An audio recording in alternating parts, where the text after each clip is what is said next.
Hi YouTube. Today I will be reviewing the AlphaSmart Dana Wireless Palmos laptop from 2002.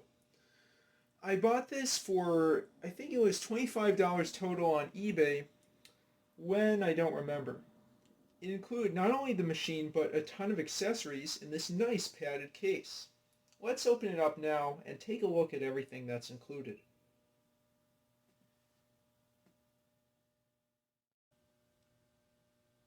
We have the laptop itself, which I'll discuss in a bit, as well as a getting started guide, AC adapter, and USB-BA cable, respectively. Now let's take a closer look at the Dana itself. I'll get that out of the way. And let's just focus on the Dana here.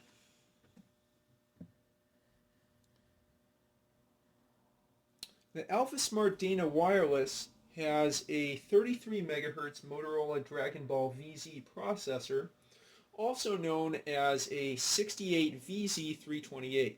It has 16 megs of RAM, compared with 8 megs of RAM in the original Dana. It has 4 megabytes of ROM, 2 SD card slots, which support cards up to 1 gigabyte in size, a backlit touchscreen grayscale 560 by 160 display, which is 3.5 times the size of the standard Palm display at the time, 160 by 160, a full QWERTY keyboard, USB-B port for computer connection, USB-A port for printer connection, and an ERDA-compatible IR transceiver. It also has 802.11b Wi-Fi, as the name suggests, but this does not work well with any newer router that I've tested, so it seems to be unsupported by newer 802.11 protocols. That said, best of all, it runs for at least 20 hours on a set of 3 AA batteries, which is long but not quite as spectacular as the battery life of the QuickPad Pro or the AlphaSmart 3000 that I just reviewed. Now let's start by taking a look at the features on the front of the machine. The LCD, of course, is at the top with 2 curious looking pits at each side. As we can see now, these are stylus holders for when you're typing. You take the stylus out from the right side, and then you can stick it there, almost like a quill and ink, or on the other side. Quite nifty. Below the LCD, of course, is the keyboard, which is really fantastic. It's the best in the models of this class, this form factor, I dare say. It's large, it's decent in travel, and it has a softer feel compared with the QuickPad Pro or the AlphaSmart 3000. Before I look at the bottom of the machine, I'll point out that the stylus, as I showed you earlier, is stored on the right side of the machine, and there's a power LED just above it. I don't think I've seen this LED turned on, but I would guess it indicates the charging state of the battery.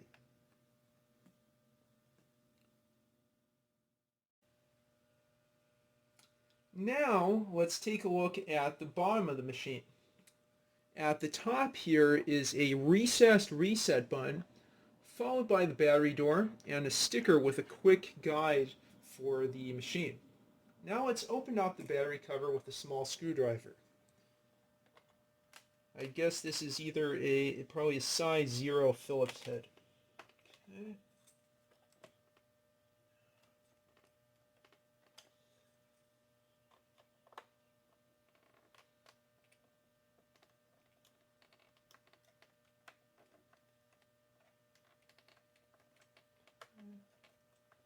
That come out. There we go. Okay, that Phillips head screw is removed. And I'll pull off the battery cover. And we can see that the machine is powered by 3 Eneloop Pro AA's. It wasn't originally powered with these, however. It came with a large NIMH battery pack, about the form factor of 3 AA's, and it was powered by that instead.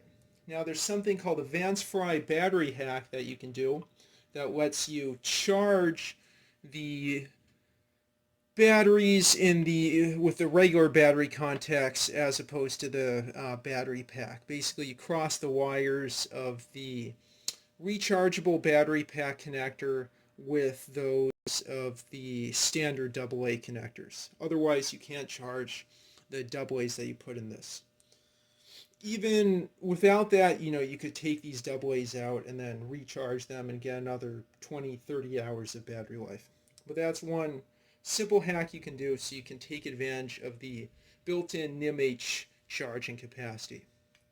Anyway, I'll go ahead and replace this battery cover, screw it back in, and then we'll take a look at the rear panel of the machine with all the ports and the SD card slots.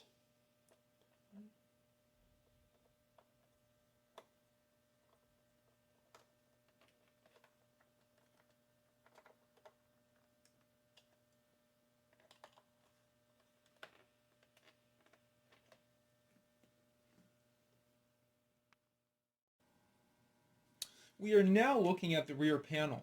From left to right are an ERDA port for beaming files and apps, a USB-A port for a printer, AC adapter jack, USB-B port for computer connection, and two SD card slots. As we can see, I've installed two Kingston 1 gig SD cards. You can see that there, and I'll put it back in. And I'll make sure those are still in there for the demo. I should point out here that there are two threaded sockets, threaded holes for some kind of attachment. I guess if you wanted to put a cloth handle or a plastic handle, you could screw it on here. I haven't seen that used before though.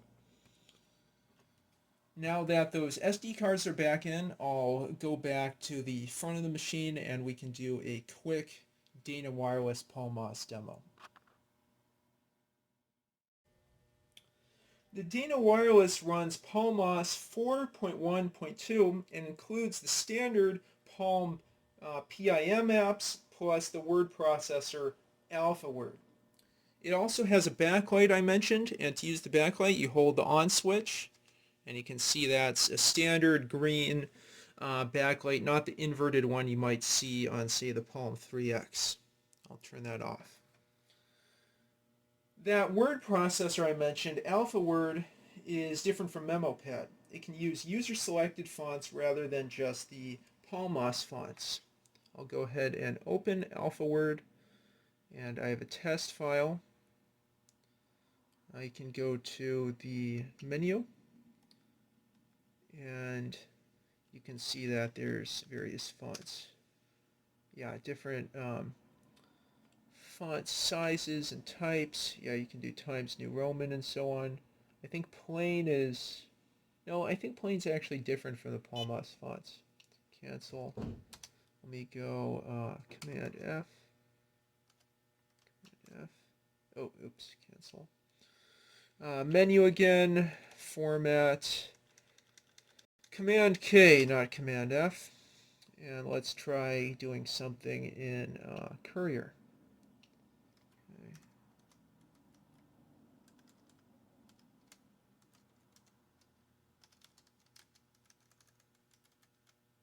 Print. Maybe I'm already in Courier. Let's see again. Try Garamond. Okay. Yeah, there we go. Garamond is different. Here is text in Garamond. How about that? Different fonts, different sizes, different features of those fonts, all on the same Palm OS. Yeah, hopefully you can see that. I'll try zooming in a little bit here. Yeah, maybe that's a little bit easier to see. I'll bring the device down. Yeah, that should be a lot more noticeable. And who needs to look at the keyboard again? Anyway. Okay, I'll go back home in a second. Yeah, you can see that there's different fonts present.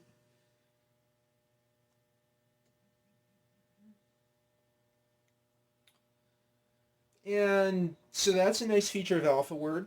But the biggest thing to consider as far as running programs on the Dana and Dana Wireless is this widescreen, which is both a blessing and a curse. A lot of Palm apps aren't optimized for the widescreen, but there are multiple widescreen hacks and a good set of apps that are widescreen friendly. For example, I love Forth, so I installed Dragon Forth on this machine. I'll find that in one of the Kingston SD card directories. Open up DF console, and we can see that Dragon Forth was really easy to fit to widescreen, and I did that using Cordis RSRC Edit, which is now free, just by setting the form coordinates to reflect the display width, which is 560 pixels. I'll demonstrate how that works using the word, which will show all the Forth words that are built in, and you can see those scroll all the way across the display. Very, very nice there. So I'll let that keep going and show that there's also some editors that support the widescreen capability of the Dana.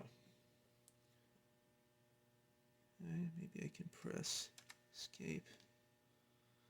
Yeah, there we go. Okay, I'll go back home and show you a few editors that are widescreen friendly.